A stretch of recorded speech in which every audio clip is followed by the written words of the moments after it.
저는 이제 생각의 차이에서 수능 국어 대표 강사를 맡고 있는 조예성이라고 하고 있고요.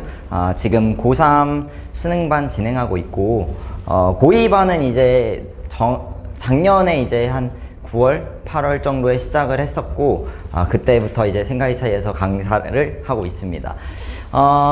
이제 고2반에 대해서 이제 커리큘럼 어떻게 진행이 될 건지에 대해서 좀 안내를 드리려고 하는데, 뭐 사실 더 궁금하신 건 이거일 것 같아요. 고2 정시국어 준비 지금부터 좀 필요한 건지, 또 수능 국어라는 과목이 어떤 과목인 건지에 대해서도 조금 난해함이 있으실 것 같아서 이거에 대해서 좀 먼저 정리를 좀 해드리고 얘기를 좀 시작을 해볼 거예요. 그래서 이제 정시 국어가 준비가 필요하냐, 이 얘기를 먼저 하려면 이제 수능 국어라는 과목부터 좀 이해를 해 주셔야 되거든요. 이 수능 국어라는 과목은 어떤 능력들이 필요한 과목이냐 하시면, 이 조금 피시면 자료 좀 넘겨주시면 여기 이런 표가 혹시 보이시나요? 뒤쪽 정도에 있습니다. 네, 수능국어 학습법이라고 있을 거예요. 네, 거기에 필요한 4가지 역량들이 있거든요. 그거 보면서 한번 따라와 주시면 되겠습니다. 그래서 수능국어 영역은 이 다른 영역이랑 좀 차별화가 많이 되어 있어요. 그래서 이게 어떤 느낌이냐, 수능국어에 출제되는 이 양식을 되게 단순화한 겁니다. 이게 이제 지문이고 발문이 있고 선지가 있죠. 이게 다른 영역이랑 수능국어가 제일 다른 점이 뭐냐, 예를 들어서 뭐 수학이나 뭐 탐구 같은 과목 같은 경우는 문제를 풀기 위해서 이 문제풀이에 필요한 단서들이 어디에 있죠? 시험지 안에 있지 않죠. 시험지 바깥에서 공부를 하고 들어와야 됩니다. 그러니까 내 머릿속에 지식을 담아와서 그거 가지고 문제를 풀어야 돼요. 근데 국어라는 과목은, 특히 수능국어라는 과목은 그게 아닙니다. 이 문제를 하기 위한 단서들이 다 어디죠? 네, 시험지 안쪽에 있습니다. 이 지문을 읽고 풀어야 돼요. 이게 수능국어가 되게 다른 점인데, 내신국어랑도 좀 달라요. 그래서 내신국어는 어때요? 이 지문을 시험지에 있기는 하지만 사실 배워왔어요. 교과서에서 이미 다루고 있고, 학교 선생님들이 나눠주신 프린트물에 이미 그 글들이 들어가 있는 경우가 많거든요. 물론 학교에 따라서 조금씩 낯선 글을 출제하는 학교도 있기는 하지만 대부분은 이 지문을 이미 알고 있는 상태예요. 그러다 보니까 학생들이 시험을 잘 풀기 위해서 이 지문을 미리 공부하고 올 수 있는 거죠. 근데 수능 국어라는 과목은 아예 생전 처음 보는 지문이 출제되고 그것을 읽어내야지 풀 수 있는 문제들이 출제된다. 그래서 이게 제일 수능국어의 차별성이라고 보시면 될 것 같습니다. 그래서 기존에 공부하던 양상이랑은 조금 수능국어는 많이 달라요. 그래서 요즘 이게 되게 유행하는 말인데, 제가 지금 대치에서도 좀 수업을 하고 있는데, 대치에서는 한 2년 전부터인가 이런 말이 되게 유행해요. 수능국어는 집을 팔아서도 안 된다. 그러니까 다른 과목 같은 경우는 이제 사교육을 많이 이제 좀 하고 하면은 지식을 많이 전수받으면 사실 머릿속에 들어갈 수밖에 없잖아요. 얘기를 계속 들으니까. 그러면 이제 문제 풀 때도 그때 선생님 그랬던 것 같은데 하면서 이제 풀 수 있어요. 근데 그거는 아무리 이제 강사가 이렇게 얘기를 많이 해도 그 지식으로 푸는 게 아니고, 시험장에 들어가서 자신의 독해력으로 글을 읽고 풀어야 되기 때문에 아무리 이제 사교육을 좀 많이 받아도, 좀 선생님을 많이 만나도 좀 쉽지 않은 과목이다 라고 이제 얘기가 되는 거죠. 그래서 이제 제가 이제 가르칠 때도 학생들한테 강조를 드리는 게, 이 수능 국어라는 과목은 지식적인 요소보다는 기능적인 요소가 되게 많습니다. 그러니까 예를 들자면 이런 거예요. 우리 학교에서 체육 교과가 있잖아요. 체육 교과도 평가하는 방식이 2가지예요. 하나는 지필평가고 하나는 수행평가죠. 이제 지필평가는 그냥 뭐 예를 들어서 지식 암기입니다. 뭐 단거리 달리기의 뭐 룰이라던가 뭐 어떻게 자세를 시작해야 되는지 이런 걸 암기해서 보는 시험이고, 수행평가는 실제로 달리는 거죠. 수능국어는 이 지필평가보다 수행평가 쪽에 가까운 거예요. 능력을 얼마나 잘 단련했느냐. 약간 체육 경기랑 비슷하다고 보시면 되겠습니다. 필요한 역량들을 먼저 말씀을 드리면, 이 문제를 풀기 위해서 아까 말씀드렸듯이 이 지문을 잘 읽어야 된다고 했잖아요. 이게 바로 지문 독해력입니다. 지문 독해력. 근데 이제 지문 독해력이 중요하다라는 말은 많이 들어보셨을 거예요. 근데 사실 지문 독해한다 했을 때 독해가 뭐죠? 읽고 이해한다잖아요. 근데 학생들도 그렇고 대부분 이해한다는 게 뭔지 잘 몰라요. 이해하지 못하는 거죠. 이해한다라는 말조차.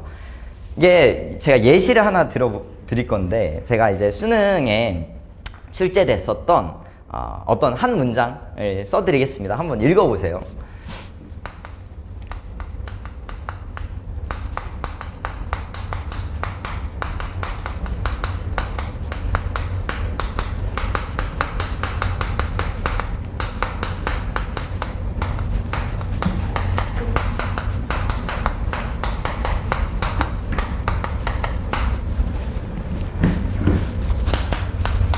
조금 깁니다.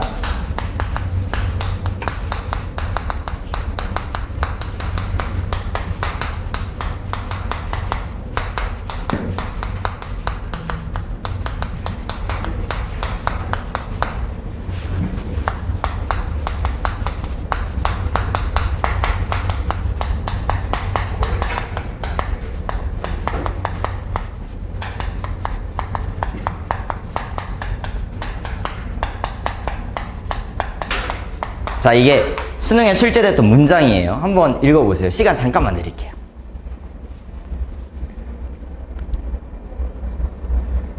자,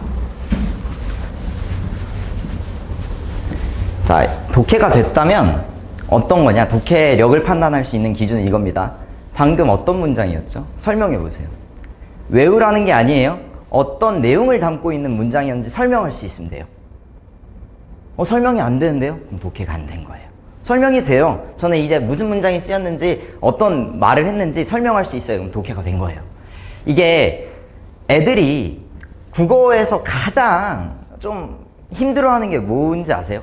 대부분 너 국어 뭐가 어렵니? 뭐가 어렵니? 그러면 뭐 다양한 얘기들을 하겠지만 가장 공통되는 건 시간이에요. 시간. 그러니까 나는 항상 시간이 부족해. 항상 이런 얘기가 되게 많아요. 시간이 안 부족한 애들은 두 가지인데, 첫 번째는 국어를 진짜 잘하는 애. 두 번째는 시험 시간에 자는 애. 이제 제대로 푸는 애면은 거의 대부분이 시간이 부족합니다. 왜 그러냐면, 이게 왜 그러냐. 대부분 이제 분들이 이 생각을 해요. 읽기 속도가 느려서. 라고 생각하지만 아니에요. 절대 아닙니다. 읽기 속도가 느린 게 아니고, 읽고 풀잖아요. 읽었을 때 얘를 풀려면 어디에 단서를 가져야 돼? 여기에 단서를 가져야 돼요. 근데 얘 내용을 기억이 안 나는 거예요. 1번 보니까 뭐였지? 아까 해겔 변증법 이념 생각이 안 나요. 다시 읽어요. 아닌가 보다. 2번 봐요. 또 기억이 안 나. 또 봐요. 3번 보고 또 보고 4번 보고 또 보고 오해독을 하는 거예요. 속독이 안 되는 게 아니고 읽고 남는 게 없는 거죠. 그럼 우리는 이제 지문 독해력이 뭔지 알 수 있을 것 같습니다. 지문 독해력은 뭐예요? 읽고 남기는 능력이에요. 읽고 설명할 수 있어야 돼요. 그러면 국어를 잘하는 친구들은 어떤 친구들일까요? 어릴 때 글 책 많이 읽었던 친구들이 국어 잘한다고 하잖아요. 그 친구들 왜 잘하냐? 읽는 경험이 많다 보니까 그냥 머릿속에 남길 수 있는 능력이 체화가 되어 있는 거예요. 이미 글을 많이 읽다 보니까. 어릴 때부터 소설책이든 모든 텍스트를 읽고 남기는 걸 많이 해본 거죠. 습관화가 된 거죠. 그러니까 읽고 너는 국어 어떻게 해? 그냥 이게 답인데? 다 기억이 나니까. 근데 이제 국어를 좀 못하는 친구들은 읽으면 남는 게 없는 것이고, 아까 그 문장에서 뭔 얘기했었지? 했을 때 남는 게 없으니까 문제 풀 때 계속 보는 겁니다. 결과적으로 어떤 문제를 맞추려면은 계속 왔다 갔다 하다 보니까 시간이 엄청 들어요. 그러니까 구조적으로 시간이 부족할 수밖에 없게 푸는 겁니다, 이 친구는. 그럼 어떻게 연습을 해야 돼요? 지문 독해력을 키운다는 건 읽고 나서 남기는 연습을 계속 해봐야 돼요. 이게 남긴다는 게 이제 학생들한테 제가 오해하지 말라고 하는 게 토시 하나 안 틀리고 외워라가 아니에요. 외우는 시험이 아니라 읽고 설명할 수 있어야 된다고. 그러니까 수학도 그런 얘기 들어보셨나요? 혹시 수학 개념 공부를 할 때 설명할 수 있어야 된다. 이런 얘기 하잖아요. 국어 마찬가지입니다. 지문 읽고 그 지문의 내용을 자기가 설명할 수 있어야 돼요. 그러면 선택지는 그냥 알아서 풀립니다. 알아서 풀려요. 이게 지문 독해력은 이렇게 남기는 능력이기 때문에 제가 해줄 수 있는 게 지식 수업이 아니에요. 그러니까 여기에서 어떤 생각을 해야지, 어떤 방법으로 읽어야지 머릿속에 잘 남길 수 있고, 글의 핵심이 무엇인지, 핵심 위주로 또 남겨야 되거든요. 그럼 핵심이 무엇인지 이런 것들을 알려주는 겁니다. 그러면 저는 약간은 다른 사교육 강사와 수능국어 강사의 차이점은 약간은 수능국어 강사는 PT쌤, 트레이너예요. 트레이닝을 시키는 겁니다. 계속. 그래서 어떤 강사보다 저는 강의에서 제 말이 별로 없어요. 제가 말을 많이 안 해요. 계속 시킵니다. 계속 너 이거 뭐야? 지금 한 것처럼 읽고 못 얘기했어? 지금 해결이 뭐라고 한 거야? 이런 것들을 많이 해요. 계속 물론 이렇게 단순하게 한 거지만 좀 더 고도화되어 있지만 계속 던집니다, 질문을. 그러면서 사고력 훈련을 시키는 거죠. 그러면 사실은 제가 뭐 사교육 강사지만 사교육이 엄청 필요하지는 않아요. 혼자서 할 수 있으면 이게 혼자 할 수 있는 과목이거든요, 수능 국어는. 반대로 말해서 꼭 강의를 들어야만 되는 과목도 아니라는 거예요. 이해되시는 거죠? 수능 국어라는 과목에 대해서 가장 중요한 역량인 지문 독해력을 먼저 말씀을 드린 겁니다.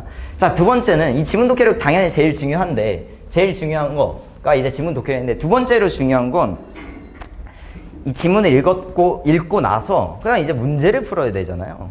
근데 문제를 풀 때도 이제 문제가 생겨요. 어떤 문제가 생기냐? 지문의 내용은 다 남아있어. 머릿속에 다 남아있는데 이제 선지 판단이 안 되는 거예요. 이것도 하나 이제 예시를 좀 보여드릴 테니까 한번 판단을 한번 해보세요. 이번엔 안 지울 거예요. 자, 2024학년도 수능입니다. 아까 건 2022학년도 수능이고 이번엔 2024학년도 수능이에요.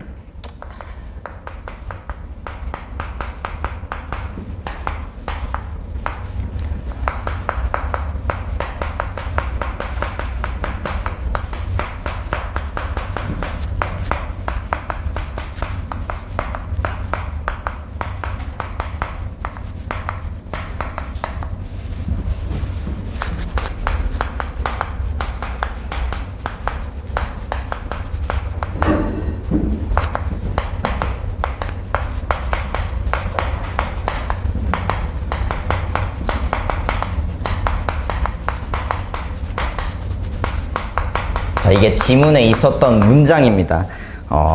한비자는 도의 시비 판단의 기준이라는 의미를 부여하고 이러한 도에 근거하여 입법해야 한다고 보았대요. 선택지가 어떻게 나왔냐면 그때 한비자는 시비에 따라 달라지는 도에 근거하여 입법해야 한다고 보았다.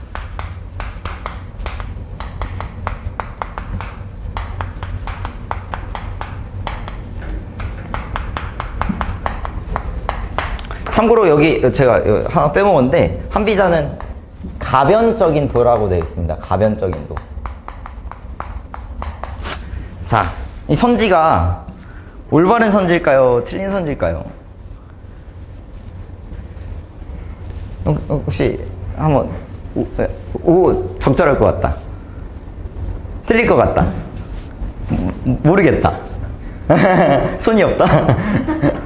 자, 이게 이제 애들이 겪는 두 번째 어려움이에요.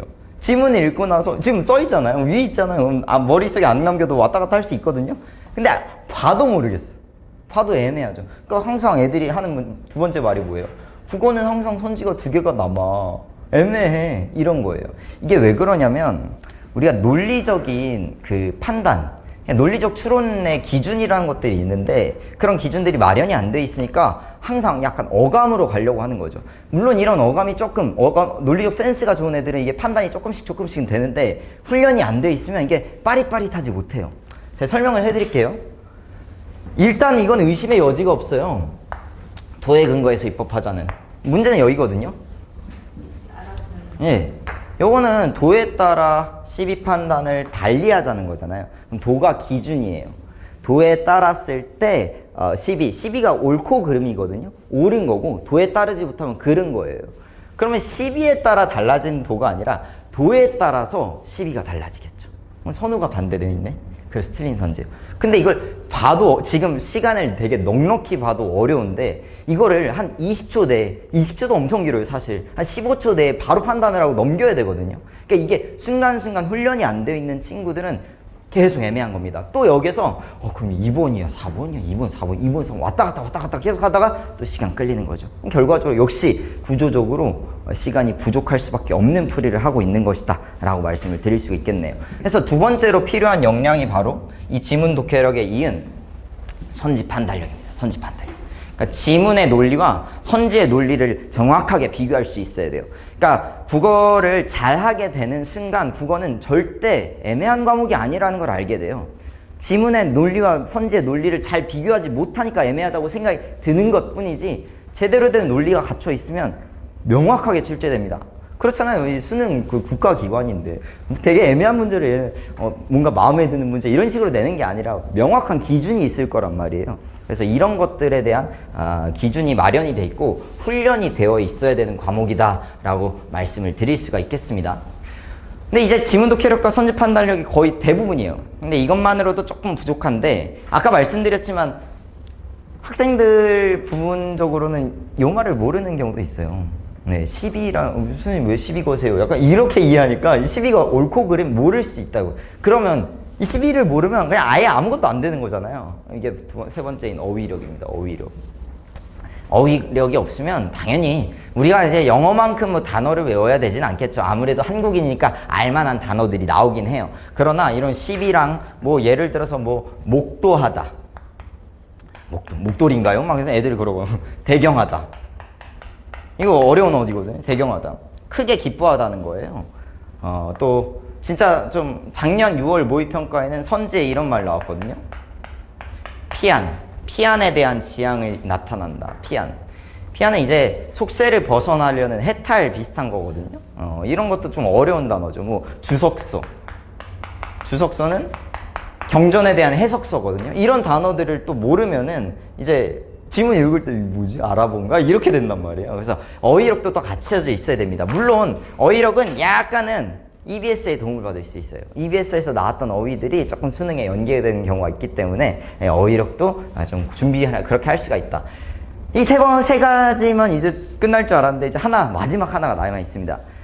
거기 써 있는 것처럼 실전이에요. 네.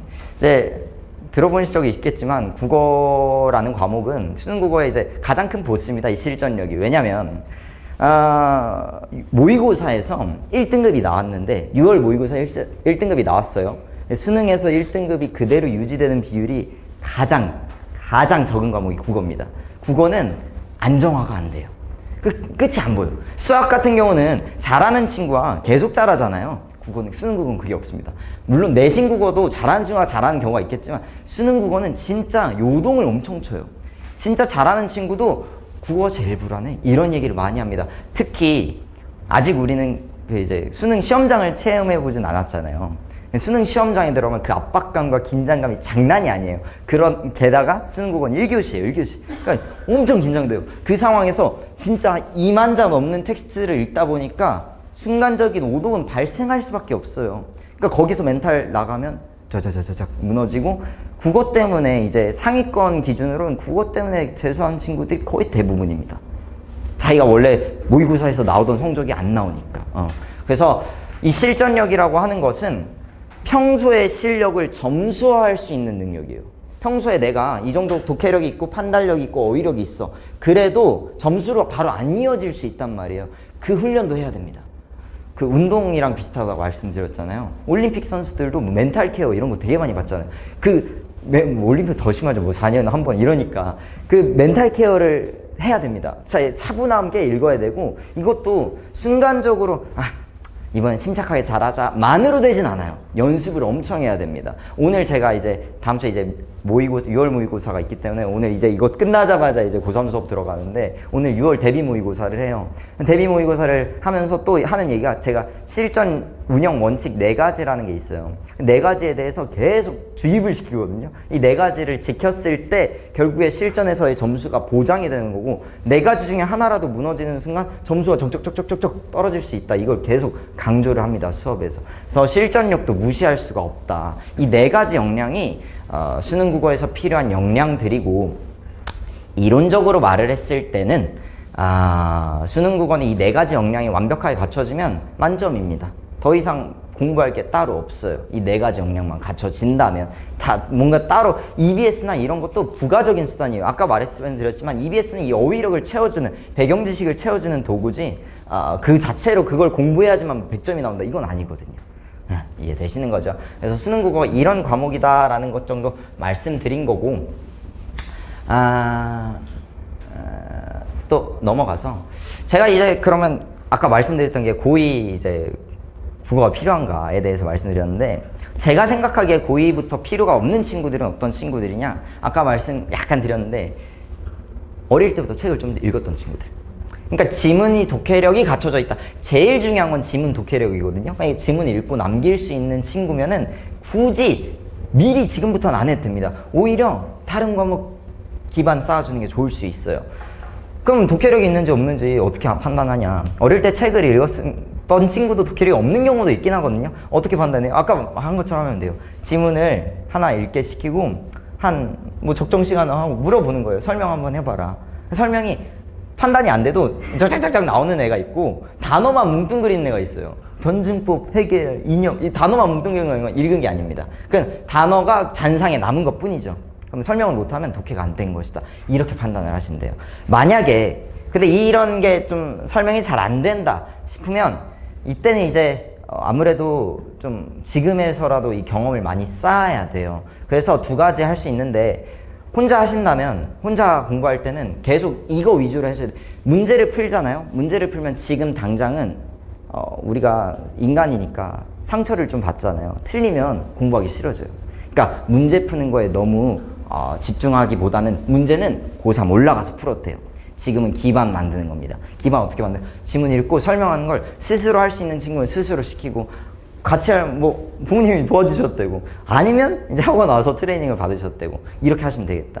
저는 그러니까 이제 계속 강조드리는 게 무조건 강의를 들어야 된다는 아니에요. 또 거짓말을 못 해갖고, 저도 독학으로 했거든요, 국어는. 원래부터 제가 국어를 잘했던 게 아니고 한 5등급에서 시작을 했어요. 5등급에서 시작을 해갖고 이제 결국은 국어를 때문에 재수를 했거든요. 국어 재수하다가 이제 이거 국어 어떻게 하는, 국어를 제일 많이 공부했는데 안 되는 거죠. 성적이 안 올라가. 그래갖고 이제 열심히 독학을 하다가 이렇게 공부를 해야 되는 거구나, 국어는. 결국엔 그래서 국어로 대학 갔거든요. 어떻게 해야 되는지 그 공부 방법을 깨우치고 나서는 이제 과외를 해야겠다 하면서 이제 과외 하면서 방법을 좀 전수하고, 그러면서 좀 뭐 입지가 좀 다져져서 강사도 하고 있고 그러거든요. 근데 저는 어쨌든 말씀을 드리고 싶은 거는 계속 훈련을 해야 된다. 이 독해 훈련. 그러니까 어릴 때 책을 안 읽었다면 더더욱 지금 독해 경험을 많이 쌓아야 돼요. 경험을 많이 쌓아갖고 읽고 남기는 훈련들을 좀 하셔야겠다 하시면 될 것 같고요. 그러면 이제 제가 만약에 이제 도와드린다면, 강의를 한다면 어떤 목표를 가지고 좀 수업을 운영하고 있느냐, 두 가지예요. 두 가지. 스킬과 피지컬이라고 해서, 스킬은 이제 기술적인 거, 피지컬은 이제 신체적인 건데, 그냥 어떤 비유냐면, 아까 체육이랑 이어갔으니까 약간 수영으로 또 예를 들면은, 이게 국어를 잘하기 위해선 수영 잘하는 거랑 메커니즘이 되게 비슷하거든요. 수영 잘하려면 애초에 맨 처음 아무것도 수영 안 배운 사람이 수영을 잘하게 되려면 맨 처음에 뭐 배워야 돼요? 수영 방법, 뭐 물에 뜨는 방법이라고, 숨 쉬는 방법, 영법들을 배워야 되잖아요. 그게 이제 스킬적인 겁니다. 기술적인, 자세적인 것들을 일단 제가 이식을 할 거예요. 그래서 글을 읽을 때는 어떻게 읽어야 된다. 제가 이제 나름대로 좀 이론을 정리해 갖고 독서 영역에서의 7법칙, 문학 영역에서의 7법칙 이렇게 정리를 해놨어요. 이거 7법칙은 두 가지입니다. 교과서와 기출문제, 평가원 기출문제 두 개의 근거에서 만들어진 기술들이죠. 자세들. 수영으로 치면 어떻게 평영을 할 때 자세가 어떻게 돼야 되는지 이런 것들. 그래서 그거를 일단 스킬을 가르치고요. 근데 이제 영법만 배운다고 해서 수영을 잘하게 되는 건 아니잖아요. 자세를 갖추고 나면 연습을 부단히 해야 됩니다. 근데 이거를 그냥 학생, 야, 연습해라 하면 안 해요, 애들이. 생각보다 요즘 수동적이잖아요. 능동적인 친구들이 많이 없고, 능동적인 친구들도 그냥 아무렇게나 연습을 하면 효율적으로 학습이 좀 안 됩니다. 그래서 제가 이제 피지컬 훈련을 위해서 이런 생각들을 계속 요구합니다. 제가 이따가 컨텐츠 자료들에 대해서도 보여드리겠지만 계속해서 생각할 수밖에 없게끔, 그러니까 이건 지식 싸움이 아니라 기능 싸움이니까 스스로 훈련할 수밖에 없게끔 하는 과제들도 나오고, 수업에서도 계속 그 지점을 집요하게 물어봐요. 그래서 제가 고3반은 뭐 이제 학생 수가 좀 많기 때문에 어쩔 수 없이 그냥 일괄적으로 가지만, 고2반 같은 경우는 특히 이제 초반에 하면은 엄청 많지 않게 진행이 되거든요. 그러면 이제 약간의 이제 좀 사람 많은 그룹과의 느낌으로 가면서 계속 1대1로 물어봅니다. 이제 좀 자는 것 같으면 이 친구가 야 누구야 너 좀 있으면 물어볼 거니까 준비해라 하면 이제 못 자거든요. 그럼 계속 이렇게 생각을 요구하는 거죠. 그러면 그 친구들이 그 생각에 적응이 되면 혼자 집에 가서도 그런 방향으로 계속 피지컬을 기르는 거예요. 그러면 어느 순간부터는 이렇게 돼요. 국어를 잘하는 친구들은 선천적으로 잘하는 친구들한테 물어보면 이런다고 했잖아요. 그냥 이게 답이던데? 이 말이 나오게 하는 겁니다, 저는. 그러니까 이래서 답이 아니야. 그냥 이게 답이잖아. 뭐 문제 있나? 약간 이런 느낌으로 만드는 걸 저는 원하는 거예요. 그게 가장 안정적이거든요. 그랬을 때 점수도 요동을 덜 치고 그렇게 만드는 게 제 수업의 목표다라고 말씀드리면 될 것 같고요. 제가 시간이 많지 않기 때문에 좀 넘어가보면은, 제가 이제 커리큘럼 같은 경우는 이제 여기 써 있는 거는 커리큘럼 맨 앞쪽에 있습니다. 앞표지에 있는데, 네 가지가 있는데, 사실 이 네 가지는 이게 그 앞쪽에 이제 고2 커리큘럼이 이 앞에 선행되어 있다라고 생각을 하시면 될 것 같아요. 이건 고3을 위한 커리큘럼이고, 고2 커리큘럼은 이제 제가 다 이제 거의 다 이제 달에다가 이제 뭐 이름을 맞춰놨어요. 뭐 특별히 달을 좋아해서는 아니고 그냥 뭐 일괄적으로 하고 싶어서 했고요. 이제 지금 12월까지, 그러니까 이제 우리 고3이 되기 전까지의 12월입니다. 고2 12월까지 진행되는 커리 이름이 문라이트예요. 그래서 문라이트에서 제가 뭘 다룰 거냐면, 오늘 지금 간략하게 말씀드린 것처럼 수능 국어 영역은 사실상 대부분의 학생들이 공부해 본 적이 없습니다.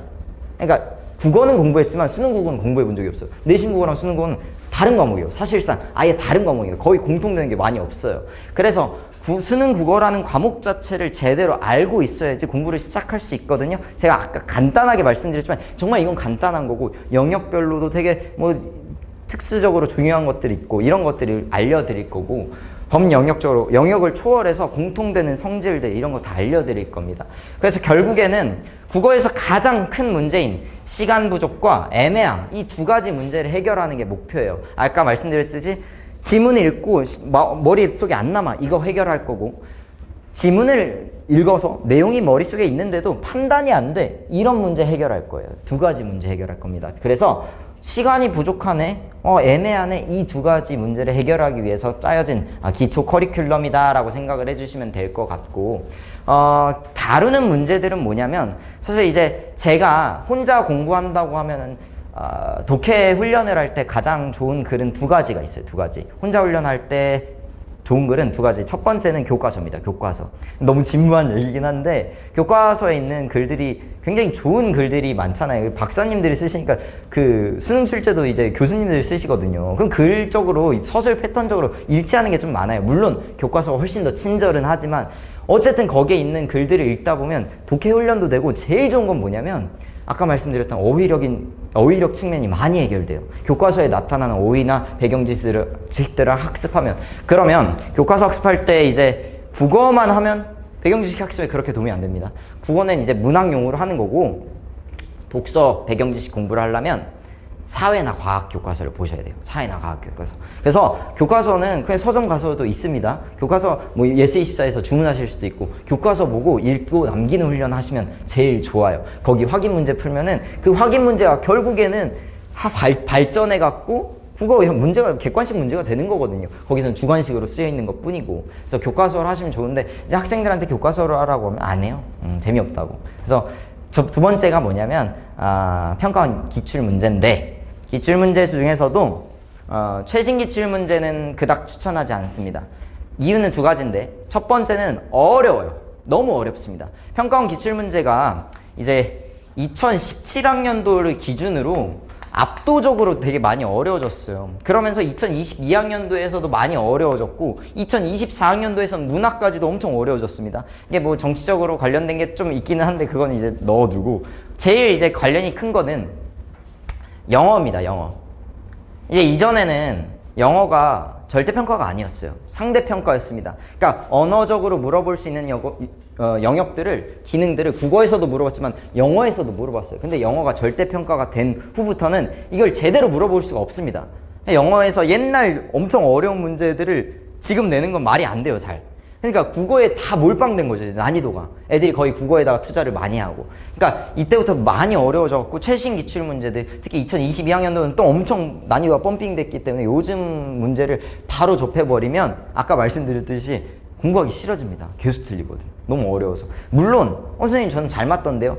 걔들도요, 설명하라고 하잖아요. 설명 못해요. 그냥 그런 거 같아서지, 5개 중에 하나 그냥 맞는 거 같아서 찍은 게 어쩌다가 맞은 거지. 그게 설명이 안 되면 결국엔 안정적이지 않거든요. 그날의 감인 거지, 컨디션인 거지. 그러니까 결국에는 기초부터 쌓으려면 최신 기출을 푸는 건 안 좋고 어디부터 풀어야 되냐? 옛 기출부터 풀어야 돼요.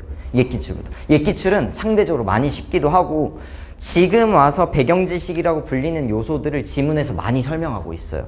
예를 들면은 이제 학생들이 가장 어려워하는 독서 지문 중에서 어떤 장르를 제일 어려워할 것 같아요?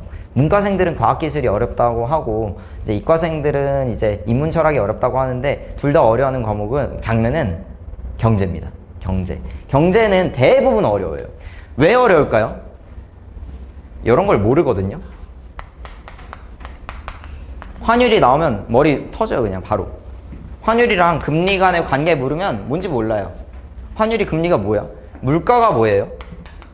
물가가 물건의 가격인 건 알겠죠. 근데 물가랑 환율이랑 금리랑 어떤 상관성이 있는지 몰라요. 통화량이 뭐죠? 통화인가? 계속 이상한 생각만 합니다. 지문 읽을 때 계속 어휘가 안 되니까 읽히지가 않는 거예요. 경제는 배경 지식이 많이 이제 출제자가 생각하는 배경 지식에 비해 학생들의 수준이 많이 낮습니다. 그런데 옛 기출을 보면 이 경제적인 용어들을 많이 설명을 해놨어요. 이걸 보고 오면은 경제지문 훨씬 쉬워집니다. 그러니까 경제지문은 그 자체가 어려운 것보다 어휘가 어려운 거예요. 어휘를 애들이 모르고 있거든.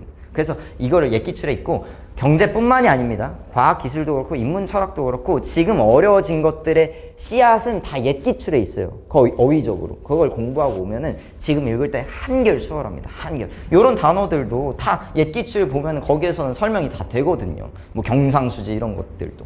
그래서 옛 기출을 보면서 저는 이제 수업을 할 거예요. 왜냐면 교과서를 보면 이제 모르는 부모님들 뭔 수업을 하시는 거예요? 교과서 글을 읽게 하면 그럴 수 있잖아요. 그래서 평가원 국어 옛 기출을 활용해서 저 수업을 좀 진행을 할 것이고요.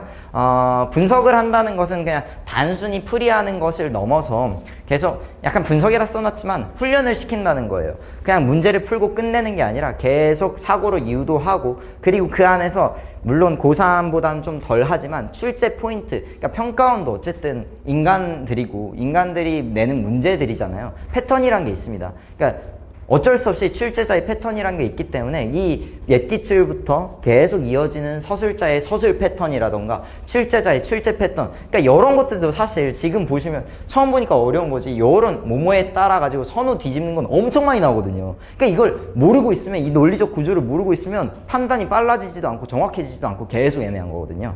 그래서 이런 포인트들, 논리적인 포인트들, 출제 포인트들까지도 좀 점검을 하는 수업을 진행을 할 거고요. 그 다음에 꼭 지문에 이제 설명이 안 되어 있지만 알고 있으면 좋은 배경 지식들 그리고 어휘력 같은 것들도 지금 고2반에서 다룰 겁니다. 이제 언어 개념도 조금 다루려고 하는데 언매랑 이제 화작이 있잖아요. 그래서 좀 빠르게 시간이 없기 때문에 설명을 들으면 선택 과목에 대한 가이드입니다. 선택 과목에 대한 가이드. 엄마야. 응? 잠시만요.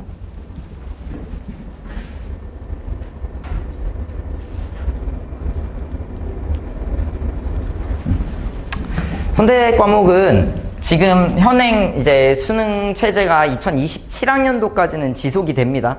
그래서 지금 고2 분들은 내년까지는 지금 수능이랑 똑같은 수능을 치고 이제 그 다음으로 넘어가시면 좀 이상 다 바뀌어요. 그때는 이제 선택 과목이 없습니다. 지금 선택 과목이 있는데 두 가지예요.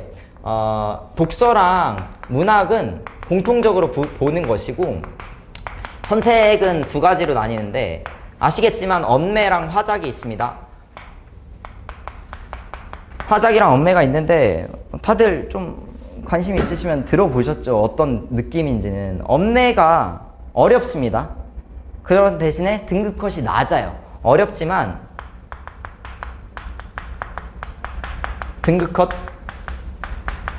낮다. 이 등급 컷이 낮다는 건 무엇을 의미하느냐? 나중에 이제 정시 지원을 할 때 원점수로 지원하는 게 아니라 표준 점수로 지원을 하게 돼요. 표준 점수는 쉽게 말해서 원점수에다가 난이도가 가중치가 반영이 된 겁니다. 그러니까 어려우면 표준 똑같은 점수를 맞아도 어려운 영역에서 잘 맞은 게 유리해요.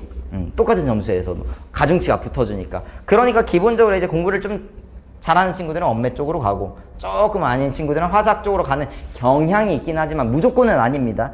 그 수학처럼 딱 미적분 어렵고 막 이렇게 딱딱 갈리는 게 아니고 이과 막 미적분, 문과, 확통 이런 느낌이 아니에요. 그냥 다 다릅니다. 그래서 반반이에요. 엄매 화작이 반반이에요. 물론 1, 2등급 기준으로만 보면 엄매가 많긴 합니다. 근데 저는 이제 가이드로 좀 제시를 드리는 게 3가지 정도가 있거든요. 3가지 엄매 화작은. 첫 번째는 독서랑 문학이 안정화가 돼 있잖아요. 그러면 엄매 선택하시면 됩니다. 이미 독서랑 문학이 안정화가 돼 있어. 아까 말씀드렸지만 지문 독해력이 확보가 되어 있는 상태. 즉 아까 읽었을 때 남길 수 있어. 뭔 얘기했어? 이런 얘기했어. 설명할 수 있는 친구들은 엄매로 가셔도 돼요. 엄매는 시간을 많이 투자해야 되는 과목이거든요. 딱 와닿게 말씀드리면 사탐이든 과탐이든 0.5 과목이 늘어났다 생각하시면 돼요. 탐구 과목 0.5 과목 정도의 분량을 차지합니다. 공부 시간이 많이 들어가요. 선생님 저희에는 이제 내신 때 엄매 잘해서 엄매할 거예요 해도 조금 더 달라요. 내신 엄매랑 수능 엄매랑도 좀 다릅니다. 그래서 이거 기준으로 좀 생각을 하시는 게 좋을 것 같아요. 독서 문학에서 안정화가 돼 있으면 아무래도 시간 확보가 되기 때문에 엄매 공부를 좀 엄매 선택을 하셔도 되겠다. 두 번째, 아니면 다른 과목, 그러니까 국어가 아닌 다른 과목이 안정화돼 있어요. 수영탐이 안정화돼 있으면 또 시간이 확보될 거 아니에요. 그러면 이제 엄매해도 되는 거죠. 이해되시는 거예요? 그래서 이 2가지고, 세 번째는 뭐냐면, 세 번째는 고2 때 고3 기출을 풀고 오답이 0 1개면 됩니다. 그러니까 고2 12월 기준으로 그 고3 언매 기출이라고 하면 매체 사실 빼는 거거든요. 언어만 보면 4문제 5문제예요. 이거에서 0개 하나도 안 틀리거나 하나 틀리는 정도면 선택해도 됩니다. 그러면은 이제 엄매를 갈 수도 있는 거예요. 그러면은 이제 엄매 가면은 이때 이렇게 하고 가자는 마음 편합니다. 왜? 컷이 좀 더 널널하거든. 근데 그게 아닌 친구들은 저는 화작을 추천합니다. 왜? 화작은 엄매에 비해서 공부 시간이 한 10분의 1이에요. 10분의 1. 하루에 한 20분만 투자해도 됩니다. 근데 엄매는 훨씬 더 많이 투자를 해야 되고 계속 괴롭힐 거예요. 끝이 없거든요. 엄매는 계속 사례 공부를 계속 해줘야 되고 개념뿐만이 아니라 그거 계속 적용하는 연습이 되게 어렵고 평가원도 어렵게 출제하고 있는 경향이라서 어쩔 수 없이 좀 화작, 이제 이게 안 되면 화작으로 좀 가는 걸 추천한다 라고 말씀드립니다. 저는 일단 고2, 고3반한테는 그래서 기본적으로 안 되면 화작해라 계속 얘기해요. 근데 지금 우린 고2 반이니까 기본적으로 언어가 유리한 건 맞거든요. 완성됐다는 거에 있어서는. 그래서 저는 고2 반에서 언어 개념을 다뤄주기는 할 거예요. 그래서 이 친구가 화작을 종국에는 할지라도 지금은 한번 해봐야 됩니다. 어차피 고1 지금 시간 있을 때 한번 해보고 안정화가 되면은 엄매로 밀고 가는 거고, 근데 해봤는데 안 된다 그럼 화작으로 가는 거예요. 아깝다고 생각하시면 안 됩니다. 분명히 필요해요. 이거는 한번 이렇게 찍먹을 해봐야지, 판단을 해놔야지 나중에 후회도 안 들거든요. 고3 때 우왕좌왕하는 친구들이 되게 많아요. 그럼 그것만으로 멘탈도 손해를 많이 보고 엄매 화작 왔다 갔다 하다가 공부가 제대로 안 됩니다. 무조건 엄매 공부는 화작을 할 사람도 필요하다는 거예요. 그래서 저는 고2반에서 물론 당연히 독서 문학을 중요시해 가르치겠지만 엄매의 개념도 다뤄드릴 거고, 이거는 솔직히 그 내신에서도 엄매 나오는 학교들이 많기 때문에 거기에서도 엄매 같은 거는 그래도 조금 공통적인 거 많기 때문에 내신에서도 좀 도움이 될 거거든요. 그래서 엄매까지도 좀 다뤄드린다 라고 생각을 하시면 될 것 같습니다.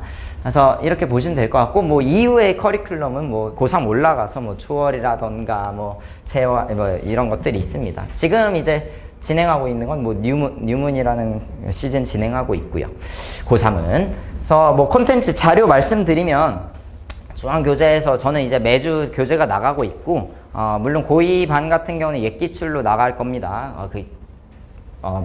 담겨 있는 기출들이. 그래서 여기에서 뭐 강의용 교재이기도 하면서 주간 워크북으로 작용하고 있기도 하다. 그래서 과제 수행 같은 것도 절차를 정확하게 만들어 나왔고, 학생들이 우왕좌왕하지 않고 그냥 문제 풀고 끝나는 게 아니라 과제 수행 매뉴얼에 따라서 정확하게 사고력을 발전시킬 수 있게 스킬과 피지컬 모두 기를 수 있게끔 유도를 하고 있고요. 뭐 이런 것들은 뭐 학생들한테 설명하는 거라서 넘어가도록 하겠습니다. 이거 이제 주간 교재에도 달려 있는 건데 해설서가 상당히 자세한 편이에요. 이제 PPT가 좀 잘 안 나오는데 시중에 어떤 해설서보다도 가장 친절한 해설서입니다. 저는 제가 이제 이거를 책을 쓰는 걸로 시작을 했던 강사이기 때문에 책을 되게 많이 쓰는 걸 좋아해요. 그래서 분량도 되게 많고 학생들이 얘기하는 반론은 그냥 책으로 그냥 과외받는 느낌이다, 이렇게 생각을 하시면 되겠습니다. 수업은 일주일에 한 번이잖아요. 일주일에 한 번은 저 입장에서는 너무 부족해요. 이거는 수능 내신은 쉬운 내신이면 몰라도 수능은 그렇게 되지 않거든요. 계속 사고의 교정이 와줘야 돼요. 그래서 저는 계속 이제 해설지를 좀 자세하게 작성을 해서 학생들한테 좀 배포를 해갖고 사고를 유도한다, 정확한 사고 쪽으로 유도를 한다, 이렇게 말씀을 해드릴 수가 있을 것 같고요. 매주 이제 중요한 거에 따라서 속도도 좀 중요한데 모의고사를 항상 하프 모의고사를 드립니다, 매주. 그래서 모의고사를 통해서 속도 연습을 할 수 있게끔 좀 유도를 하고 있다. 그래서 매주 와갖고 저랑 초반에는 학생들이 제가 작년에도 고2반은 그렇게 많게 시작은 안 했어요. 나중에 이제 많아져갖고 거의 고3반으로 거의 다 그대로 왔는데, 초반에 이제 왔던 친구들은 저랑 이제 되게 친해져갖고 지금 뭐 제가 학생들이랑 좀 친하게 지내는 걸 좋아해요. 그래서 또 전화 상담도 자주 하고 뭐 모의고사 같은 거 보면은 좀 클리닉 시간에 와갖고 계속 과외한다는 느낌으로 1대1로 피드백도 많이 주고 그러거든요. 그래서 학생들이 이제 클리닉 시간에 오기만 하면 좀 도움을 많이 받습니다. 근데 이제 귀찮아서 안 오는 친구들은 제가 잔소리를 많이 하죠. 안 오는 친구들도 있으니까. 그래서 오면은 이런 것들 1대1 지도까지도 하고 있다 라고 말씀을 드릴 수가 있겠습니다. 그래서 뭐 끝으로 말씀드릴 수 있는 거는 뭐 여러 가지 뭐 마무리 얘기를 좀 생각하다가 가장 와닿는 건 뭐 성적 이게 어떻게 됐는가일 것 같아요. 그래서 뭐 후기는 사실 거기에도 적혀 있긴 합니다. 근데 뭐 최근에 후기 왔던 거 좀 얘기를 드리면 뭐 여러 가지 후기 있지만 고2 반 때부터 들었던 친구 중에 뭐 한영구 학생이 이제 있었는데, 한영구 학생은 그 처음 들어올 때 고2 반 들어올 때 3등급 후반에서 3, 4에서 있던 친구인데 이제 5월 모의고사가 한 3주 전이었거든요. 100점 맞았다고 연락 줬었고요. 그다음에 한 친구는 이제 배재고 학생인데 그 배재고 학생은 국어 말고 다른 과목은 잘해요. 근데 수능 국어만 약했대요. 그래서 여기에서 이제 많이 돌아다닌 거죠. 여러 학원 고2 반을 다녔는데 그 친구에는 이제 갈증이 해소가 안 됐나 봐요. 물론 뭐 강사라는 게 잘 맞아야 되니까. 근데 이제 제일 그랬던 건 밀도. 고2 반이니까 수업을 할 때 선생님들이 이제 밀도가 너무 낮게 해주셨던 거죠. 내신 하시던 강사님들이 수능까지 할 때는 이제 밀도가 그렇게 높은 수업은 안 하셨나 봐요. 그래서 그거에 좀 갈증이 있었는데 저는 아무래도 이제 수능만 하고 있고 좀 대치랑 고독에서 수능 강의만 하고 있거든요. 다른 거 안 하고. 그래서 좀 학생들, 저는 이제 제일 직업적으로 뿌듯할 때가 그 점수 올라왔다 할 때가 제일 기뻐요. 솔직히 그게 카타르시스거든요. 그래서 강의하거든요. 그래서 성적에 되게 관심이 많고 성적을 올리려면 어떻게 해야 되는가 이거 고민하다 보니까 수업도 좀 밀도 있게 진행을 하고 학생들한테 좀 어떻게 하면 좀 성적을 올릴까 이런 걸 많이 생각을 하는 사람이다 라고 좀 얘기를 드리고 싶습니다. 시간이 너무 오버가 된 것 같네요. 네, 조예성이라는 사람이었고요. 저랑 함께 할 분들은 또 고2 반에서 볼 수 있으면 좋겠습니다. 감사합니다.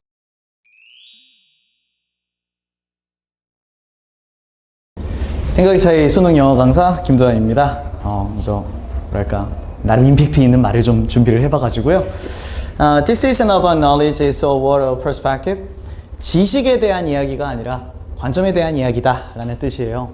이제 학생 여러분들이 유독 공감하고 그리고 학부모님들도 아마 순식간에 납득을 하실 사항인데, 수학이랑 탐구는 A라는 개념을 배웠을 때 A라는 문제가 나와요. 그런데 국어랑 영어는 A라는 개념을 배워도 B가 나올 수 있는 공간이에요.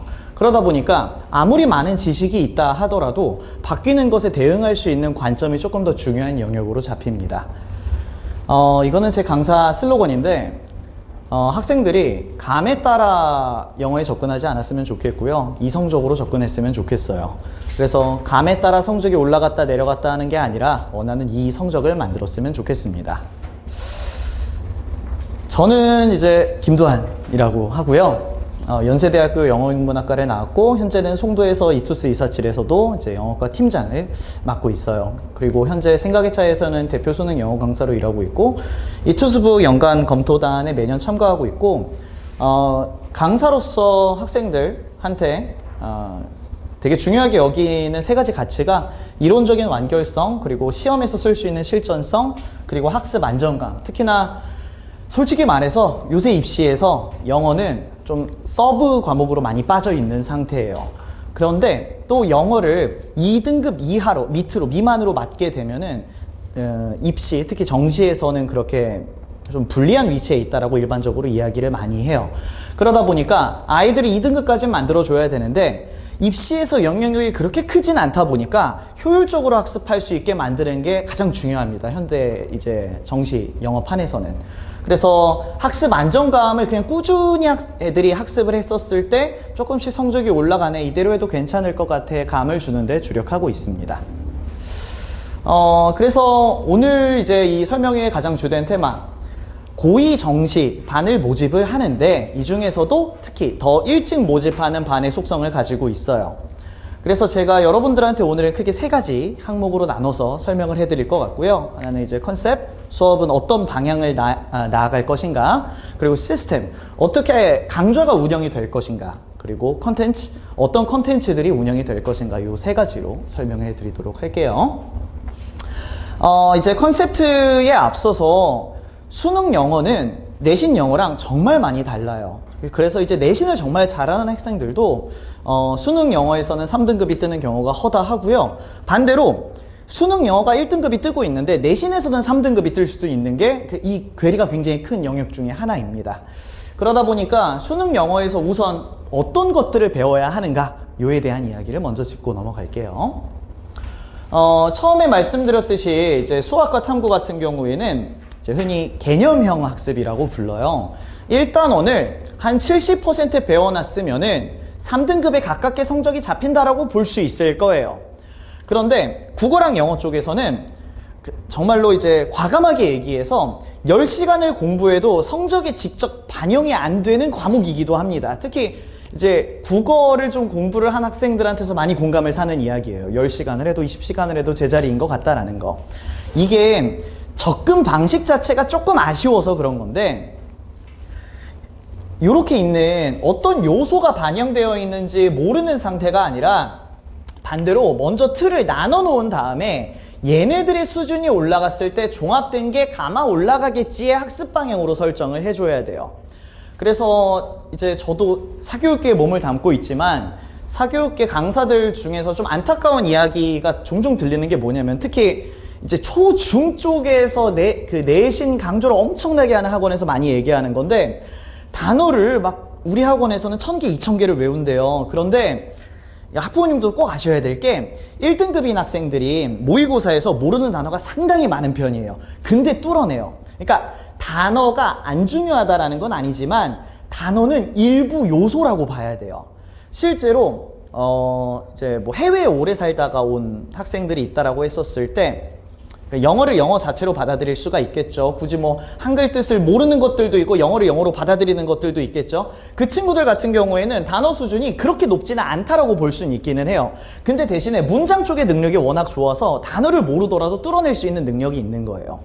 그리고 이제 만약에 글의 수준이 굉장히 높다라고 하면 어떤 학생들이냐면은 국어 성적이 굉장히, 특히나 독서에서 굉장히 잘 나오는 학생이 영어만 안 될 때는 딱 이 케이스가 만들어져요.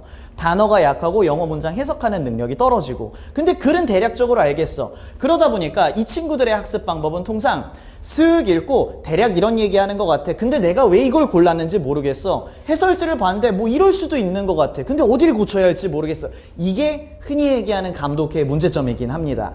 그러니까 감독회가 성적이 안 나온다라는 게 아니에요. 좋은 감이 있으면 돼요. 그런데 피드백이 안 되는 게 문제예요. 그리고 이제 추론은 국어랑 영어랑 좀 큰 차이가 나타나는 지점이기도 한데 문학 유형이 달라요. 그래서 자극되는 사고 유형도 다릅니다. 그래서 그에 맞게 따로따로 학습을 해주는 게 좋습니다.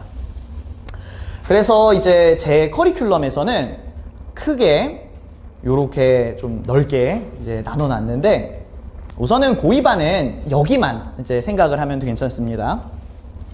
단순히 단어를 많이 외우고 문장을 많이 해석하고 어법을 배운다가 아니라 최대한 수능에서는 어법 문제는 한 문제밖에 안 나오고요.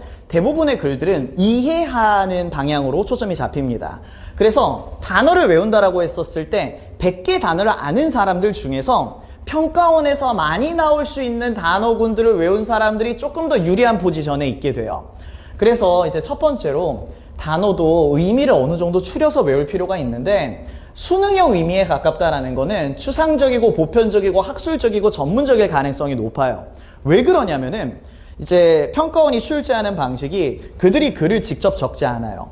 해외 원문 텍스트에서 가져와서 문항에 맞게끔 조작을 가하는 방식으로 출제하고 있어요. 그래서 보통 원전을 찾아보면은 기사도 가끔은 있지만 통상 논문에서 가져옵니다. 그러다 보니까 글의 퀄리티 자체가 학술적인 측면으로 많이 치우쳐지게 돼요. 이게 이제 학생들도 많이 좋아하는 예시 중에 하나인데 우리가 인터넷을 쓸 때 어카운트라는 게 계정으로도 쓰이고 계좌로도 쓰여요. 근데 요거는 실생활에서 많이 쓰는 의미입니다. 그래서 사전에 치면은 이게 1번 뜻으로 나와요. 그런데 수능에서는 2번 뜻에 해당하는 설명이나 차지가 나올 가능성이 높아요. 논문에서 계정이나 계좌라는 뜻으로 쓰는 것보다 이쪽을 쓸 가능성이 높아서 그래요. 그래서 이제 이에 맞는 특화된 단어장이 있으면 일단 가장 좋고요. 수업 중간중간에 헷갈리는 예를 들어 이와 같이 두 가지의 다이어가 있을 경우에는 어떤 쪽으로 외워주는 게 좋다라는 식으로 가이드라인도 필요합니다. 그래서 단수 남기는 썩 좋은 방향이라고 볼 수는 없어요. 물론 내신은 또 다른 이야기이기는 합니다. 그리고 이제 단어에서 구조라는 거는 우리가 친사회적, 반사회적이라고 할 때 친과 반으로 인해서 어감이 확 달라지는 것처럼 영어도 그 앞에 붙는 접두사가 무엇이냐에 따라 의미 유추가 어느 정도 가능합니다. 특히 그 1등급 학생들 단어 지식이 모자른데 그들이 뚫어낼 수 있는 이유 중에 하나가 이런 것들을 좀 잘 활용해요. 근데 여기서도 주의하셔야 될 게 이거를 외우라는 소리가 아니라 단어를 보다 보니까 외우다 보니까 얘네들의 공통점을 깨닫는 식으로 보통 학습을 하게 돼요. 저희가 친사회, 반사회를 외우지 않고 친과 반을 알게 된 것과 같은 방식으로 움직입니다. 가끔 가다가 정말 많이 나오는 애들 같은 경우에는 강조해서 좀 이건 외워두는 게 좋다라는 식으로 가이드라인을 잡아주는 게 좋겠죠. 그리고 이제 문장 쪽으로 넘어와서 좀 많은 것들이 적혀 있는데 크게 세 가지만 보시면 되는데 이제 아이들이 문장을 학습할 때 기본적인 구조를 알아야 되고요. 한글로 바꿔야 되거든요. 이제 학습 초기에는 특히. 그래서 이 직역 과정이 문장, 영어 문장에서 나뉘어진 요소들을 한글로 바꾸는 작업을 뜻해요. 근데 우리가 나중에 시험장에 갔었을 때 1대1로 한글로 다 해석해서 절대 문제를 풀 수가 없어요. 시간이 압도적으로 모자릅니다. 그래서 최종적으로는 의역이라는 것을 배워야 되는데 의역의 핵심은 자신이 알아들을 수 있는 언어로 바꾼다라는 느낌이 굉장히 강해요. 그래서 내 언어로 바꾸고 그걸 축약한다. 근데 이제 조금 이따가도 한 번 더 말씀드리겠지만 고2반은 이쪽에 좀 강조점을 많이 둘 거예요. 직역을. 그래서 한글로 바꿔서 어떤 문장이 한국말로 하면 이런 의미구나를 많이 학습하다 보면은 영어의 구조가 나뉘어지는 거에 숙달이 잘 돼요. 그러다 보면 나중에 직역을 안 하고도 바로 의역으로 넘어갈 수도 있게 됩니다. 그러다 보니까 초반부에 직역 작업을 통해서 문장 읽는 속도를 잡아주게 되면은 고3 때 아마 효과가 좋을 거라고 저는 생각하고 있어요. 자, 그리고 이쪽은 이제 고3의 전반적인 커리큘럼에서 제가 말하는 건데 간단히 얘기하면은 글을 읽는 방법론에 대한 이야기와 문제를 푸는 방법론에 대한 이야기로 나눠놨어요. 이번에 고2 아이들이 들어오게 되면은 문항을 풀기는 할 거예요. 근데 그 개념 자체에 너무 집중을 한다라기보다는 글을 이해하는 방법에 아마 초점을 주로 잡을 것 같고요. 아마 요런 틀을 처음 보실 텐데 학생들도 이제 제 수업을 듣게 되면은 많이 낯설어 해요. 특히 제 수업의 가장 문제시 되는 주간이 첫 주차예요. 아이들이 너무 어렵다라고 생각을 하거든요. 근데 제가 이제 여기서 2년 전부터 수업을 하고 있는데 한 커리를 진행했을 때 평균 이탈률은 한 20% 내외밖에 안 돼요. 근데 제가 주변에 들어보니까 평균 이탈률이 60에서 70%가 되더라고요. 계속 학생들은 들어오고 나가고 하더라고요. 근데 이제 이탈률이 이제 유지되는 걸로를 증거 삼아서 아이들이 한 2주, 3주는 버텨봤으면 좋겠어요. 이제 언젠가 제 수강을 하게 된다라면은 그때부터는 흐름이 확 좋아진다라는 걸 알게 될 거예요. 그래서 이제 개념의 난이도 자체가 굉장히 높게 잡혀 있어요. 근데 제가 고3 수능 때까지도 이론 자체를 절대 안 바꿀 겁니다. 요거는 이제 연세대 교수님들한테도 교재를 보여드리면서 직접 검수를 받은 사항이기도 하고요. 시중에는 없는 개념이고요. 약간 있긴 한데 일부 좀 빠져있는 부분들이 많아요. 인터넷 강사들하고도 제가 많이 비교 분석을 하고 하는데도. 그래서 이론 측면에서는 사기꾼 같아 보일 수도 있겠지만 저는 제가 국내 1등이라고 생각합니다. 이론에 한정해서는. 그 외 부분들은 자신 없는 부분들도 있어요. 근데 이론에 한정해서는 자신 있습니다. 자, 그래서 이제 고2반에서는 요거에 대한 간략한 설명과 함께 직접 적용하는 걸 제가 보여주는 식의 활동이 주가 될 것 같고요. 학생들이 자습할 때 참고할 수 있는 해설지도 나눠주기는 할 겁니다. 주된 컨텐츠, 주된 방향성이 되진 않을 것 같아요.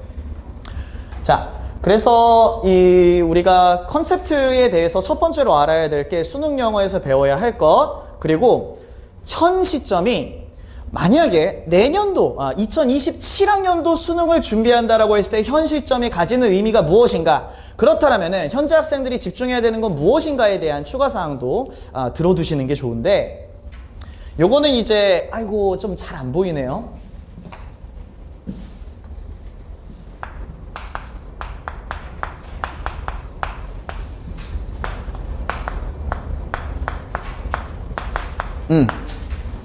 자, 보시면은 요거는 이제 N수의 흐름이기도 하고 고3의 흐름이기도 하고 고2까지 고1까지 다 확장시킬 수 있는 흐름입니다.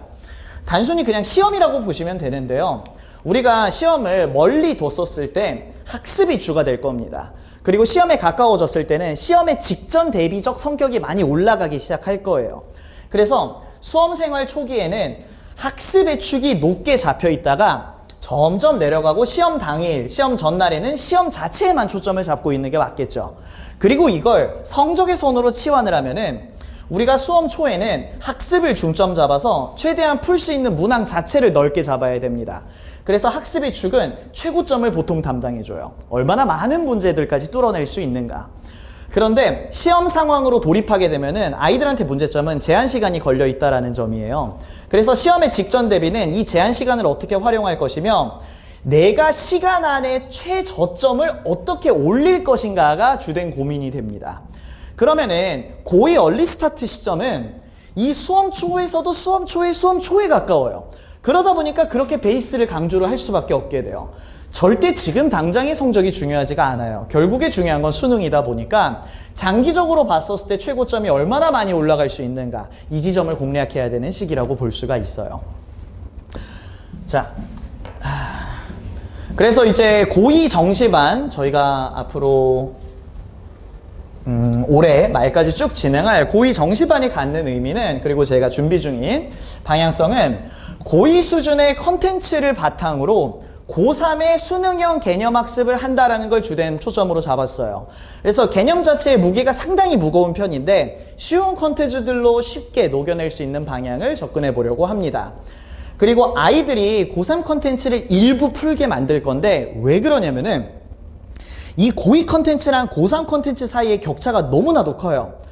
속지 마셔야 될 게 단어가 어려워졌다, 문장이 어려워졌다가 아니에요. 정말 큰 차이는 뭐냐면은 해석본을 봐도 모르는 게 고3 컨텐츠예요. 추상성이 너무 높아요.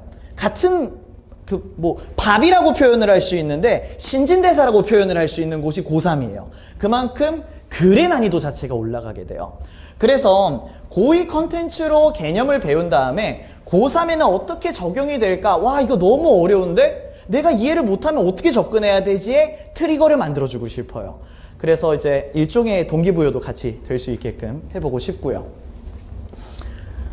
자, 그리고 이제 고2 그 중에서도 고2 얼리 스타트는 아까 전부터 계속 말씀드렸듯이 단어 문장 기초 형성이랑 논리 기초 형성을 할 거고요. 제 커리큘럼에서는 이 이론 자체는 바뀌지 않을 거라서 일찍 듣는다라면은 추후에 들어올 학생들보다 능숙도 자체는 좋을 거예요. 근데 이제 좀 단점은 그런 게 있어요. 계속 들으면은 제가 하는 말이 계속 반복됩니다. 똑같은 말밖에 안 해요. 근데 한편으로는 100가지 전략이 있는 사람과 3가지 전략이 있는 사람 중에 실전성이 높은 사람은 3가지 전략이 있는 사람이에요. 무기가 너무 많다라고 했었을 때 매번 바꿔서 써야 되다 보니까 실제로 인지 부담은 더 높게 잡혀요. 그래서 잘 정리된 최소한의 모듈로 가주는 게 좋아요. 이 영어 강사 중에 가장 유명한 사람이 현재 이명하 선생님이랑 션티예요. 조정희 선생님이 티처스에 많이 나오지만 실제로 퀄리티가 그렇게 좋으신 분은 아니에요. 이명하 선생님과 션티가 가장 퀄리티가 좋은데 이 션티라는 분은 2가지 전략으로만 싸워요. 상당히 매력적인 강의 중에 하나입니다. 근데 아쉽게도 한계점은 또 분명합니다. 그래서 제가 준비한 독해 관련된 전략은 3가지고요. 그 3가지만 배웠을 때는 장담하건대 모든 글들을 접근할 수 있습니다. 논리적으로나 원론적으로나 100%가 될 수밖에 없어요. 학생들이 많이 제가 배부형 프린트에서도 이제 학생들의 후기가 적혀 있는데 그에 대해서도 많이 적어줬더라고요. 다행히도. 그 중에는 N수생들의 후기도 굉장히 많습니다. 네, 조금만 이제 더 가서 컨셉트의 마지막 파트인데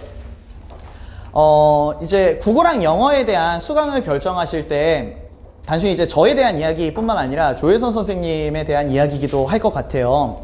문해평가 특성상 우리가 1단원을 배웠을 때 1단원의 성적이 오르는 영역이 아니다 보니까 굉장히 순차적으로 오르게 돼요. 굉장히 완만한 곡선을 그리게 됩니다. 근데 이제 언젠가 학생들이 느끼게 될 것들 중에 하나인데 일정 수준을 돌파하게 되면은 수학과 탐구와 달리 성적이 급락할 가능성은 굉장히 적은 과목이에요. 국어랑 영어는. 일정 베이스가 잡히게 된다라면은. 반대로 얘기하면은 급등할 가능성도 현저히 작은 과목들이에요. 그래서 최소 수강 기간은 2, 3주는 일단 보셔야 돼요. 그리고 2, 3주 지나고 나서 어떤 거를 학생들한테 물어보셔야 되냐면은 좀 달라진 것 같아가 중요해요. 근데 만약에 좀 달라진 게 같지 않다라고 하면은 그 강좌의 특성 자체가 컨텐츠 중심일 가능성이 높아요. 그냥 문제를 많이 풀고 이전과 같은 상태인 거예요. 실제로 이제 N수생들한테 물어봤었을 때 많이 공감 사는 이야기 중에 하나가 지난 한 달 동안 100문제를 푸는 것과 지난 한 달 동안 10문제를 10번 보는 것, 사실 독해 횟수는 똑같아요. 10문제를 10번 보는 것의 학습 효과가 훨씬 좋을 수밖에 없어요. 100문제를 풀었다고 했을 때 그 아이들이 100문제를 기억할 지문들이 그렇게 많지가 않거든요.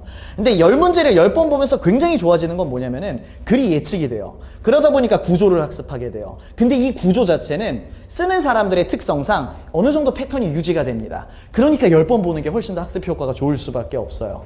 그래서 학원에서 뭔가 많이 시키는 것 같긴 한데 아이들이 제자리라면은 컨텐츠 중심으로 가고 있을 가능성이 높아요. 그래서 최소 수강 기간은 2주에서 3주 정도는 보시는 게 좋다라는 당부의 말씀 드리고요.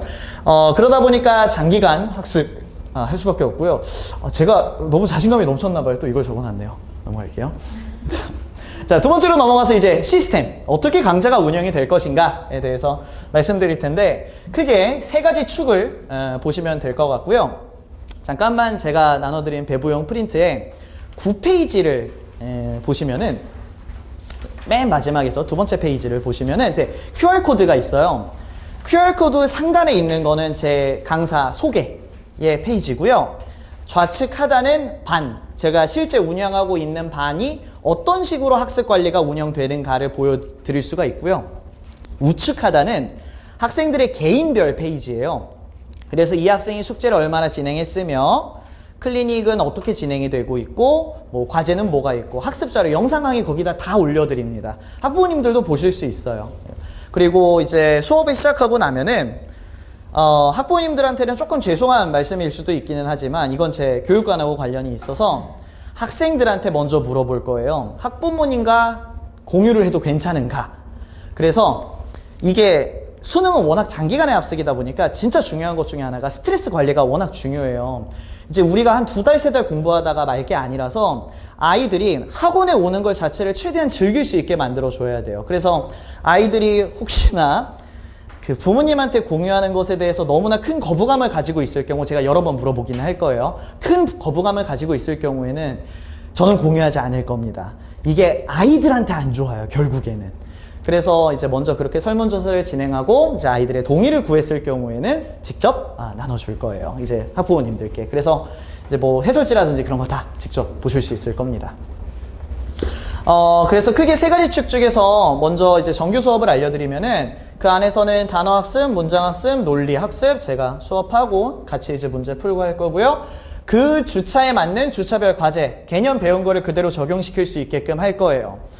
또 관련되어서 정시 영어를 가르친다라고 했을 때 계속 풀모의고서만 주는 학원이 있어요. 솔직히 말해서 학습 가치가 높지가 않아요. 그렇게 되면은. 그러니까 아이들은 어떤 영어가 강사로서도 정말 힘든 것 중에 하나가 단원을 나누는 게 너무 힘들어요. 이게 관계대명사를 배운다라고 해서 관계대명사 문제가 나오는 게 아니다 보니까. 그래서 강사는 정말 중요한 게 본인만의 문제를 맞출 수 있는 일종의 메커니즘을 명확히 잡아놔야 돼요. 그리고 그 메커니즘에 맞게끔 수업을 설계를 해야 되고요. 그리고 그 수업 설계에 맞게끔 알려줬으면 아이들이 직접 적용할 수 있는 공간이 만들어져야 됩니다. 그렇게 해서 주차별 과제가 나갈 겁니다. 그리고 이제 클리닉에서는 이제 자체 제작 컨텐츠로 전부 다 움직일 거고요. 이제 제가 상담 전화를 하면 이쪽에서 항상 그 얘기가 들려오더라고요. 조교가 운영하는 거 아니냐라는 질문이 들어오는데 저는 제가 직접 운영합니다. 애초에 조교가 제가 인천에서 오는데 같이 타고 와요. 제가 안 오면은 조교가 못 오거든요, 아예. 그래서 저는 항상 있습니다. 그리고 올인원 컨텐츠란 이 단어, 문장, 논리, 단어 테스트도 볼 거고요. 문장 해석 테스트도 볼 거고요. 문항 풀고 제 자체 제작 해설지로 논리 개념 학습하고 추론도 학습하고 할 거예요. 다 풀로 한 번에 이제 수업하고 정규 수업하고 관련 없이 이 1시간 동안의 영어 학습의 종합적인 능력을 오를 수 있게끔 구성을 했어요. 그리고 자체 제작 해설지 주고 실시간으로 제가 있다 보니까 질의응답도 하고요. 그리고 학습관리에서는 그 아까 전에 제가 나눠드렸던 이 QR코드를 보시면은 직접 보실 수 있고, 이제 정규 수업에서는 주간 단어 테스트 보고 주차별 과제 관리 노션을 통해서 진행이 될 거고요. 학습관리 프로그램으로 클리닉 이행도 보실 수 있고, 아이들이 이걸 좀 좋아하더라고요. 제가 월간 설문조사를 이제 웬만하면 진행을 하는데 이때 수업에 대한 만족도 항목이 들어가 있긴 하지만 메인은 현재 자신이 가지고 있는 학습상의 고민들을 물어보라고 해요. 영어뿐만 아니라 타 과목도 다 물어보라고 합니다. 이게 제가 송도 쪽에서 N수를 1대1 상담을 하는 업무도 하고 있어요. 그러다 보니까 국어, 수학, 영어, 탐구도 전부 다 상담을 해주게 됩니다. 스케줄링 그런 것들도. 그래서 제가 넣어놨으면 좋겠는데 좋았을 텐데 상담을 꽤나 상세하게 해줘요. 카톡으로 먼저 해주고선 별도로 요청하면 직접 만나서 상담도 해주고. 그래서 뭐 설문조사긴 하지만 실제로는 상담 이전 자료라고 보시는 게 좋을 것 같아요. 그래서 아이들과 1대1로도 많이 소통하고 있다는 점 인지해 주셨으면 좋겠고요. 그래서 이제 기본적인 컨셉은 본 수업에서 아이들이 뭘 배워야 하는지에 대한 학습의 흐름을 만들고, 클리닉 시간에는 이 순서대로 공부를 하면은 밖에 나가서 혼자서 자습을 한다라고 했었을 때 이 순서대로 하면은 통상 좋은 학습이라고 부를 수 있다라는 걸 보여주는 자리라고 보셨으면 좋겠어요. 듣다 보시면은 아마 느끼셨을 수도 있긴 한데, 제가 되게 중요시 여기는 것 중에 하나가 학습 흐름 자체를 되게 중요시 여겨요. 이제 내 수업이 좋다 나쁘다 보다는 아이들이 자습할 때의 효율이 되게 좋게끔 만들어주고 싶거든요. 실제로도 제가 수업에서 많이 얘기하는 것 중에 하나가 수업 자체가 중요한 게 아니라 집에 가서 혼자서 연습 문제 풀 때가 중요한 거다. 복습을 해도 좋지만 본인 방식대로 해보고 난 다음에 해설지를 보면서 비교 분석해라. 이런 식으로 성장하는 거다에 대한 이야기를 좀 많이 해줘요. 자, 그리고 마지막으로 이제 컨텐츠로 넘어가서 특징적인 거다? 강점이라고는 주변에서 얘기를 해주는데 사실 저한테는 지극히 당연한 건데, 매 시즌의 교재를 리뉴얼해요. 지금 이제 얼리 스타트를 위한 교재도 이미 다 만들어 놓은 상태고요. 최대한 현재 경향을 반영해서 적용하려고 합니다. 경향 반영도 어떻게 하는지 이따가 보여드릴게요. 여기 있는 것들은 이제 제가 작년도에 운영했던 교재고요. 여기서부터는 제가 올해 시즌 1 그리고 지금 당장에 고3반에서 운영하고 있는 거고, 이게 이제 얼리 스타트를 하게 될 경우 나올 교재입니다. 다 자체 제작이고요. 뭐 위탁 업무나 그런 건 절대 안 맡겨요. 그래서 이제 컨텐츠상의 장점 중에 하나가, 일단은 현재 제가 보유 중인 컨텐츠는 2,000개가 넘고요. 문항 개수로만. 근데 2,000개면은 현 시점에 시작했을 때 고3 수능까지 했었을 때 조금 모자란 상황이에요. 그래서 지금 컨텐츠를 추가로 연구를 해서 아이들이 지금부터 배웠을 때 하나도 겹치지 않게끔 구성하려고 해요. 모든 컨텐츠들이. 그리고 기출문제만 다루는 건 아니고 제가 자체 제작, 자체 선별한 문항들도 다 들어가 있습니다. 근데 고2, 고3 학생들한테는 사실 이 플러스 알파는 그렇게 중요한 건 아닌데 좀 아이들이 다녔을 때 뭔가 뿌듯함을 느끼게 하는 요소인 것 같아요. 실제로는 막 그렇게 중요한 건 아닙니다. 그리고 요거는 아이고야 많이 깨져 있는데 이게 뭐냐면은 이렇게 하면 좀 괜찮을라나? 똑같네요. 이게 이제 평가원 자료예요. 제가 직접 다 정리를 하고요. 연도별로 정리를 하고 이제 독해 문항에서 이게 주장, 요지 등등 문항을 나눠 놓고요.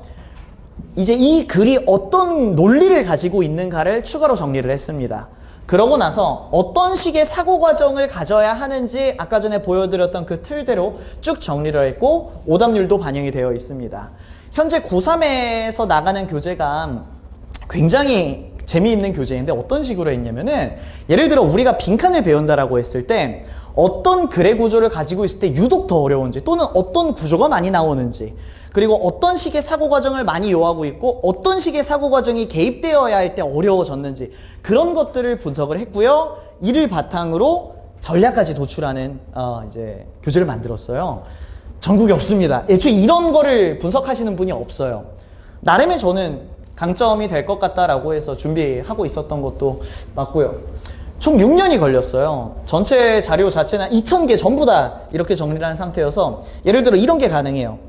본인이 예를 들어 뭐 특정 A라는 유형이 약하다. 그리고 A라는 유형을 제가 같이 보니까 A 유형에서도 어떤 단서에 약한 것 같아요. 그럼 그것만 모아서 특화된 자료를 줄 수가 있습니다. 뭐 오답률도 같이 반영을 해서 쉬운 자료, 어려운 자료 나눠서 줄 수도 있고요. 그래서 이런 식으로 좀 평가원에 매년 이제 이렇게 데이터가 쌓이니까 현재 경향이 어떤지 비교적 객관적으로 분석할 수가 있을 것 같아요. 굉장히 많아요. 엄청 많아요.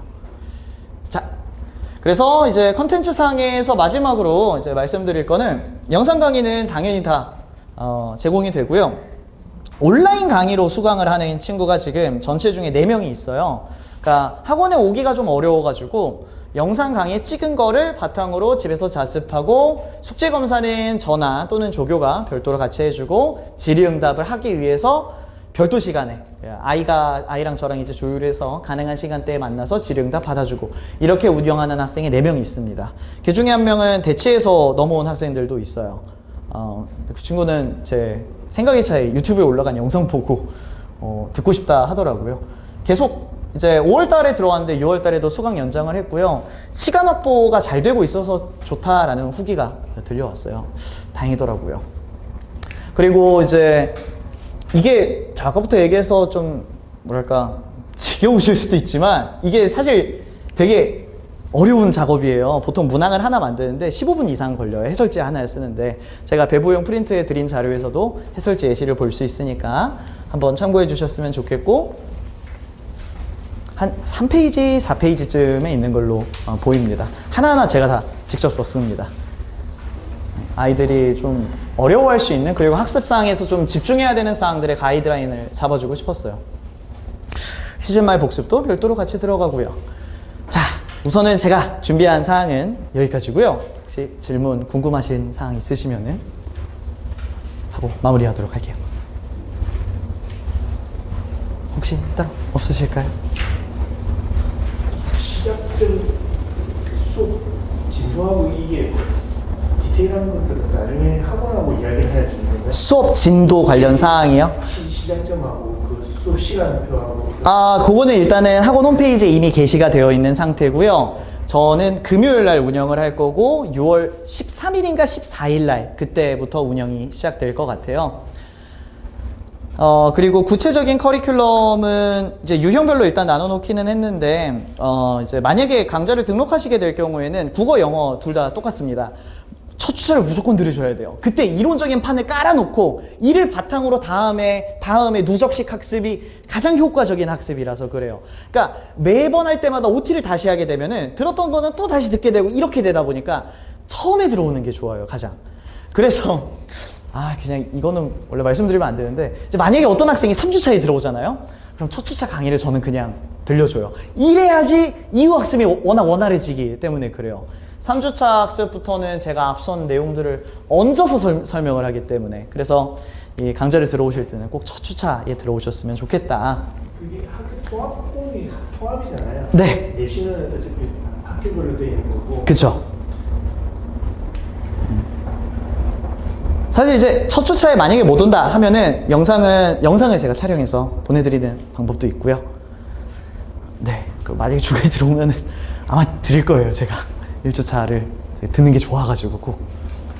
그럼 그 주차가 되고 이제 여름 방학이 되면 여름 방학 때도 또 일정이 내는 게또 바뀌나요? 아니요. 이번 연도에 한정해서는 계속 금요일 날 그 시간대로 갈 거예요. 아이들한테도 그게 혼란스러울 거라서. 시간부터 시작되는 연속적으로 이렇게 쫙 흘러가는. 네, 쫙 가고요. 이제 내년도 윈터 시즌부터는 저도 제 스케줄을 확 바꾸는 시즌이어가지고 그때는 변동 가능성이 있어요. 그리고 좀 아이들한테 더 좋은 시간대로 배치해 줄 수 있지 않나 싶습니다. 애석하게도 현재 시점이 다른 강좌가 다 깔리고 나서 남은 시간이 금요일이어서 제가 이렇게 깐 거라서요. 사실 이제 정시반, 영어 정시반은 주말에 가는 게 아무래도 학생들이 가장 좋은 시간대긴 한데 저도 좀 안타깝습니다. 이미 차 있는 상황이라. 네. 네.